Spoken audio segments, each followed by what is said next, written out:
नमस्कार, मी वंदना बनकर. इंडियन स्वादिष्ट तडका या चॅनलमध्ये मी आपल्या सर्वांचं स्वागत करते.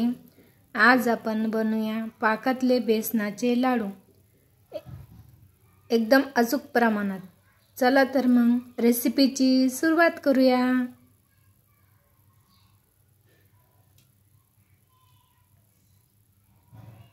सर्वप्रथम गॅसवर कढाई गरम करायला ठेवूया. त्यामध्ये 500 ग्रॅम साखर घालूया. त्यामध्ये अर्धी वाटी पाणी घालून हा पाक बनण्यासाठी मंद गॅसवरती ठेवून देऊया. एका ताटात चाळण घेऊन त्यामध्ये 250 ग्रॅम बेसन पीठ घालून चाळून घेऊया, जेणेकरून आपलं बेसन पीठ हलकं होईल.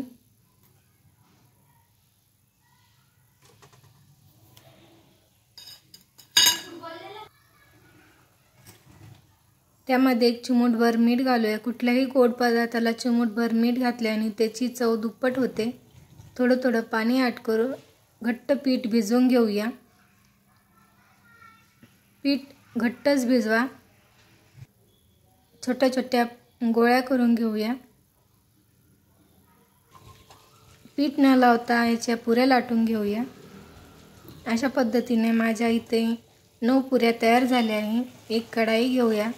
त्यामध्ये तुमच्या आवडीनुसार तुम्ही तेल किंवा तूप दोन्ही काही घालू शकता. मी इथे तेल घालून घेतले आहे कढाईमध्ये. तेल गरम झाल्यावरती पुरी सोडून छान तळून घेऊया.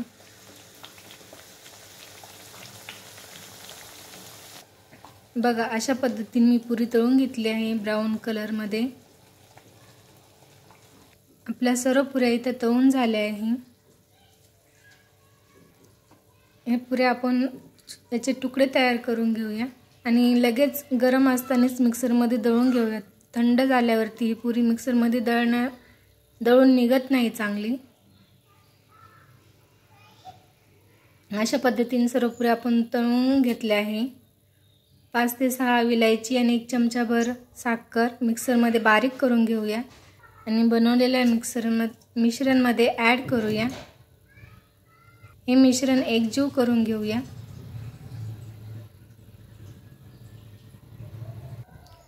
हे बघा, आपला पाक आता तयार झाला आहे.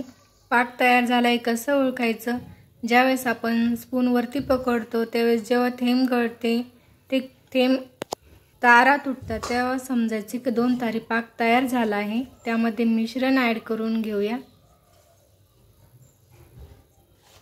हे सर्व मिश्रण एकजीव करून घेऊया.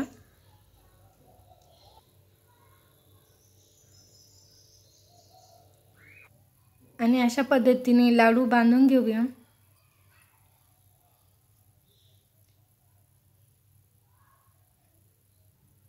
ही रेसिपी तुम्हाला कशी वाटली नक्की कमेंट करून सांगा आणि व्हिडिओला लाईक, शेअर, सबस्क्राईब करा.